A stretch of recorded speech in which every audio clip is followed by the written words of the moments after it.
to Sunsparks, to Kiel VJ. JP back then was the one holding the Retri as a mid laner.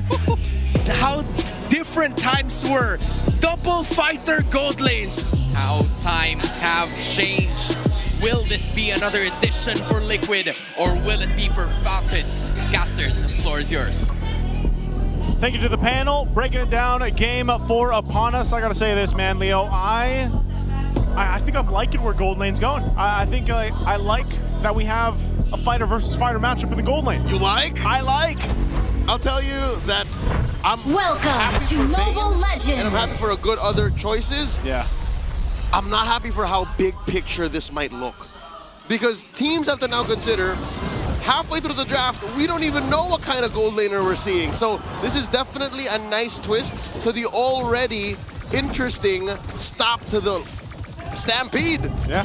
So what more, a double pivot? It might be the way to solve that issue. I don't know. You know, I mean, even looking at the emblems here, I mean, look, Marco's built for some damage, but he's also got the Concussive Blast to help clear that wave a little bit better on this choke. And to be able to rotate out, look, not even a minute in and he's already lurking around bushes trying to influence that mid lane matchup. Okay, he's going to get spotted out though too, and that's the thing. I'm really, it's almost a little weird, honestly, to see that. You know, Super Marco on a Cho and then Oheb on a Esmeralda. Hey, you know, when they both started playing, as mentioned by Renmar, it was the Age of Dreamers. These world champions have already been playing way before they started winning. And oh my God, early game, look at Sandbart, the Apex Predator, putting Flapteasy down to a 10th of his. All right, so we were saying it's in their arsenal. It's there. They went through these eras. I wonder, you know, I would say I think for these players too, it's a nice change of pace. JP's going to deal with a lot of damage. Oh, wow. Possibly a Traceless into a basic attack away from death. So I expected him to get that kill. That should have been the first blood, but again, no first blood there. Turtle's going to be up here shortly. Mind you, too, throughout the series, we've had different maps now. This is the Expanding Rivers that we get to go ahead and watch both these Titans play on. They'll go ahead and rotate for it. And again, even like the panel mentioned, and we did in the previous game, KarlTzy has been pretty locked in on the objectives, man. You know, but Falcons has showed fight, I would say, especially in the last game. This one's going to be a little difficult to take here, though. They set up a Turtle, and they're going to secure it easily here. First Turtle of the game to TLPH. Random Black Dragon form. Just to show. From out of nowhere. Again, that's one of the main strengths of Yu Zhong, besides the early game damage output. Big Dragon. Big Dragon. Black Dragon. Stop all opposition from contesting. You'll see his Petrify is just about to go off cooldown, so he's been very proactive. I like how Yu Zhong is showing back up into the metagame right when Sanford needs it. Yeah, this is probably going to pop up more and more, too. Again, you got to be able to respect that damage that Yu Zhong can pop off. Wow. Woo! Speaking of damage, Sanji bringing it down the damage himself. Gets the flicker out of Ogwyn. KarlTzy forcing a response from Falcons. Not just stealing away that small camp, forcing a Mount Shocker, but takes down Ogwyn, draws first blood. Yeah, great play there. Great response, too. Again, that's one of the things. I'm still surprised, man, how many times KarlTzy gets his hands on the Lancelot. You know, from game to game, and it almost seems a little just kind of like clockwork in a way. It's like TLPH knows how to set things up for Karl. Wow, by the way, Sanford burned the Petrify to go ahead and capitalize that kill with the damage from Sanji. He didn't burn it, Joseph. He used it. He used it. Very effectively to stop Flapteasy's reign to that bottom part of the map. And oh my God, Ogwyn with a full combo. A fight breaking off camera. JP gets taken down by Kyle in an attempt alongside Oheb and Karl to take out the jungler from Falcons. You know what? Marco almost died too. He flickered out. So a whole lot. It could have been a whole lot worse, basically, for Team Falcons. There's a whole lot happening across the maps. Both sides. I guess that's what we expect here in Game 4. But this is the problem, man. Your TLPH, even if they're not getting those kills, they're getting a lot of resources. They're able to get their battle spells down, able to get a little bit of extra gold here. You can see that small gold lead building up in the gold lane themselves for Oheb now. But even so, it's more so of just TLPH playing to the strength of this lineup. Now, we have to look at Team Falcons' lineup and think, when does that power spike come in? JP, he's tanky enough, but will he survive this? JP flickers, gets the shield from that Y brush. KarlTzy, Phantom Execution, Mount Shocker from KarlTzy. Flapteasy, will he survive? The answer is yes. Black Dragon form may have gone to waste. Wasn't really used much to their advantage. Super Marco hides in the river brush. JP putting up a perimeter. Mountain Shocker both thrown out. Cardizzi puncture into that turtle. Gets the retribution. Kick by Marco on the JP. Oh, he still goes, but they're going to jump in. JP falls, but here was a response from Falcons. They want to go for Sanford. Sanford can't escape that one either. Ionic Edge gets him down, and Sanji barely survives. Team Liquid Philippines trades out 2-1. Oh, they traded out. They get the objective. I don't know if they're looking for more here. I think they're just forcing Falcons Baby out. Cakes is angry, but Flapteezy forces them back. Okay, forces them back. TLPH again with the objectives, but Team Falcons fighting for what they can. I think that would have been different too if in that exchange Super Marco actually had the flicker. He didn't have it, but he still was able to get the kickoff that way, the Dragon, to set things up to go ahead and focus on JP here. So here's an interesting fact. A Super Marco first. This is the first time Super Marco has used Cho in his entire MPL Philippine career. That's 338 games. Yep, he's won an MPL championship. He's played across many different international events. He's become a world champion. And for all time, this is the first time he's played Cho. I wonder how that discussion happened in the draft. You know, it's like, hey, who you want to play, Super Marco? Earlier it was Bane, and then it was, I wonder if he was just like, yeah, just give me the Cho. This is what the draft needed. And you already saw, right, how Marco was able to isolate JP, stop him from annoying and breaking the rest of Falcons formation. So far, Falcons are holding their own against Liquid, not that much of a lead. Oh my God, OF gets kicked to the side, does not even blink, did not use the Purify. He's okay. He's okay, but JP might not be. Takes so much damage, will have to flicker out and survives. Meanwhile, Sanford, does he actually re-engage on this? Sanji's around the corner.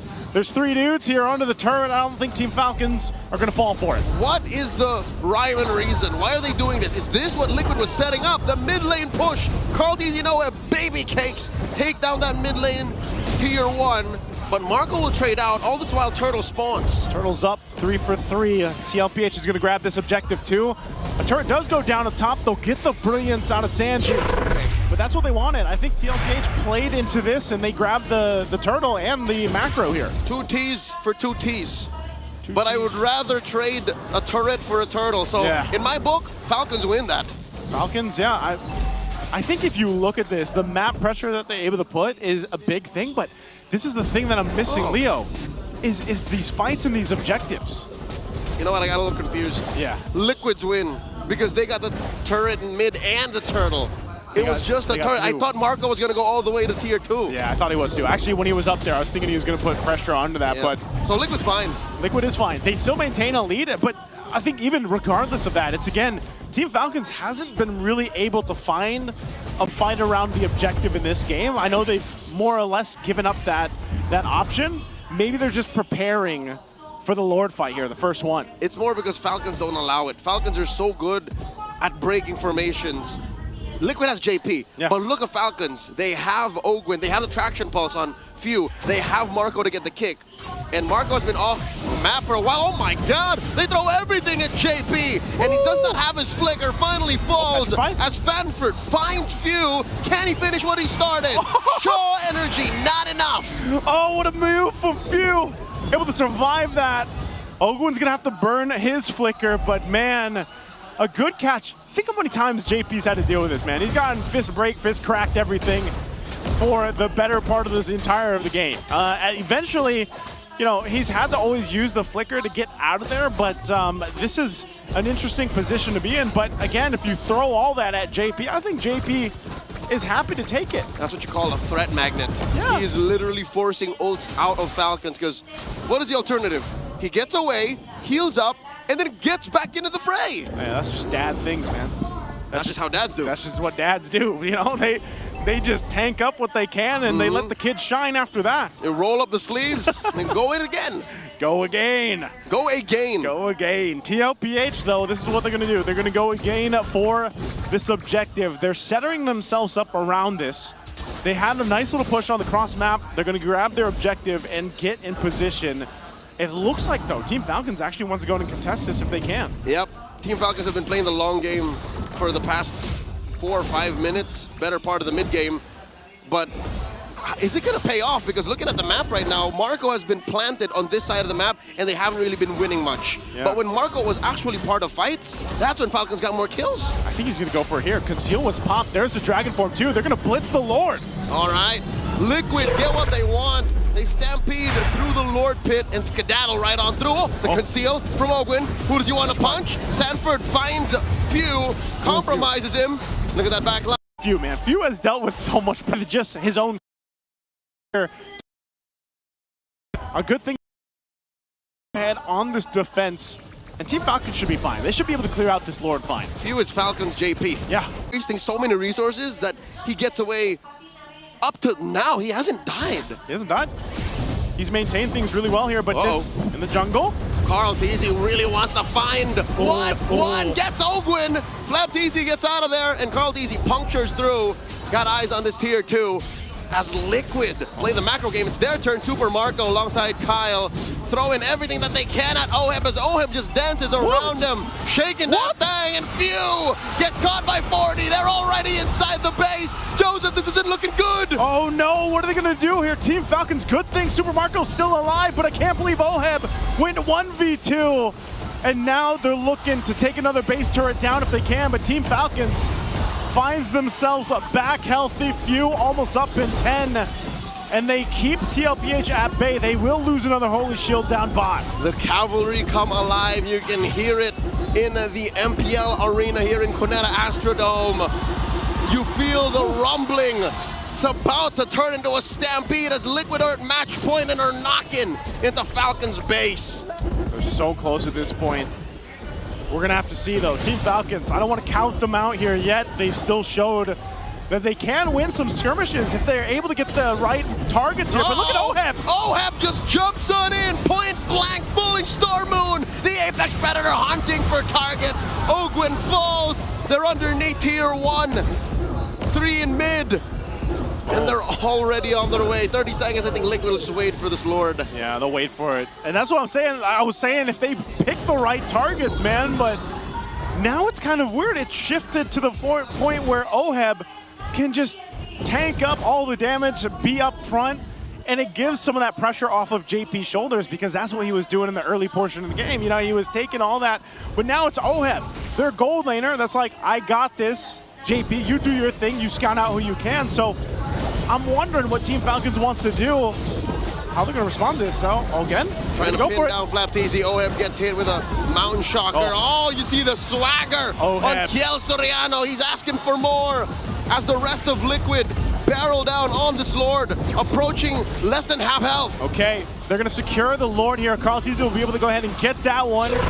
So secured their Lord, they'll reset, they'll get ready to charge towards the base of Team Falcons here. Now with this kind of lead, this might be a series winner here. This might be the one to push into the base to end the series and end the dreams of Team Falcons moving forward. Game 3 might have just been a stumble, a little pebble in the path of the Stallions as they make their way through the play-ins. Falcons have to hunker down.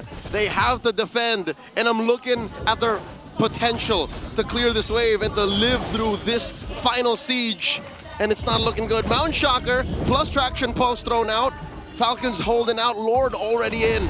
Lord is here, they'll deal with this. TLPH, Oheb's gonna jump in, but I think they still wanna go for the fight. They're fighting around this Lord. Delayed entry by these cores as they switcheroo, Sanford and JP. Their turn to guard the perimeter. Waves crashing in, Black Dragon form from the Apex Predator. Just to zone them out, but they're gonna force it under this turret. They might just go for the discipline route unless Team Falcons is able to secure it, and Ogwin still alive, and they still keep the mid turret. JP flickers back. Falcons still standing. Marco looking for stragglers. What do you want to do? Mountain Shocker. Who's Marco gonna find? Oheb in here. Possibly a knock-up as Marco gets taken down by Sanji, the chef, cook, the bulletproof, as Carl Teasy gets shut down by Few. Former teammates taking each other out. Kyle takes down Oheb. 2 for 2 the trades. The trade is across the board, the 2 for 2. But ultimately, Team Falcons find hope. They find another draft of win to stay in this series. They still have ground to cover. but this might be enough to get them back into this game, to swing it back in their favor. They took about, what, 5,000 gold from TLPH. It ain't over till it's over. This is what I was talking about when I said I'm uncomfortable with how the big picture looks like. In what kind of defense did you expect a gold laner fighter to take? The flank, and now in comes Sanford. Petrify, knocking up too, but he pays the price as he gets kicked right into Kyle TZ. What a kick from Super Marco. Again, Sanford was locked in. He wanted that kill, but ends up getting punished and separated from the rest of Team Liquid. And now Team Falcons will go ahead and get ready to take what they need across the map to give them a better option. This might be the first time now in this game they're able to get the Lord. For the first time in 10 minutes. In 10 minutes? It's Falcons' turn to be on the offensive. They cleared out these waves, they turned the map blue, and Liquid have to recover. They're still waiting for Sanford. It's about 30 seconds until his Petrify. So one thing we can say is when this Lord hits critical mass, when this dance eventually starts, both teams will have all of the resources. Can confirm, yes, even all the flickers on Falcon. It's going to be a full-on fight at this point. TLPH has had free reign over the objectives until now. And Team Falcons, look at Marco, keep an eye on him. He's going to be able to utilize these expanding rivers, and he's got the flicker now up. Who's he going to go for? Dragon Form going to be popped, they're going to go for it. Mount Shocker thrown out, point blank, Carl DZ secures the Lord as JP is very low. Concealed flicker out, Ogre gets taken down by Sanford. Marco catching targets, chasing down Carl DZ, kicks him right into the oblivion as Carl DZ still survives. How did the goat do that as Few falls? 3 members of Falcons scrambling to survive. Oheb still alive, Falling Star Moon back. Buying time, 2 for none. The Lord belongs to Liquid. I can't believe no one else went down from Team Liquid. What a fight. They end up getting the Lord. Team Falcons loses 2. But man, can they still stay in the game? They still have 6 seconds on Ogwin and 10 on Few with the Lord, and everything else is marching down. They do catch Flap. No immortality. Sanji hits the brilliance. They're in the base. Falcons, their moments in the playoffs are but a flicker. Just momentarily in as the base is up next. Sanji gets taken down. Liquid have stampeded through the rivals. Code Titans taking each other out. This ain't mythology, folks. This is reality. Liquid taking down Falcons 3-1. We thought we'd first see a sweep. That didn't happen. We thought we'd see 5 games. That didn't happen either. A Team Liquid showcasing once again that they are the better Titan in this matchup tonight. A 3-1 victory for Team Liquid Philippines. And it's unfortunate that we have to say goodbye to Team Falcons here tonight and for the season 16. Hats off to them, but congrats to TLPH. Let's throw it over on stage for our interview. Wow! Wow! That was a close match.